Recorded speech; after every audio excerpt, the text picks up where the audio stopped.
যে পলিটিশিয়ানের ভিতরে তাকওয়া আছে তার দ্বারা দুর্নীতি সম্ভব না। যে প্রশাসনের কর্মকর্তার ভিতরে তাকওয়া আছে সে ঘুষ নিতে পারবে না, দুর্নীতি করতে পারবে না। যে আলেমের ভিতরে তাকওয়া আছে সে দিনকে দুনিয়ার বিনিময়ে বিক্রি করবে না। যে ডক্টরের ভিতরে তাকওয়া আছে সে ডাক্তার হবে, কসাই হবে না। যে ইঞ্জিনিয়ারের ভিতরে তাকওয়া আছে সে দেখবেন সত্যিকারের প্রকৌশলী হবে, সে কিন্তু চোর হবে না। ভিতরটা চেঞ্জ করতে হবে, ভিতরটা, এর নাম তাকওয়া।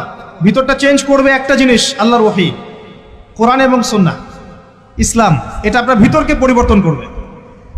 আর আমরা অনেক বড় বড় কথা বলি অনেক সময়, কিন্তু মূল কাজটা হচ্ছে ভিতরটা পরিবর্তন করা। আমাদের সবার সাথে যার যার কলব যাবে, যার যার আমল যাবে। আল্লাহ পাক আমাকে কলার চেপে ধরে বলবেন না যে বাংলাদেশে ইসলামী খেলাফত কায়েম করে আসো নাই কেন, এটা আল্লাহ পাক আমাকে বলবেন না।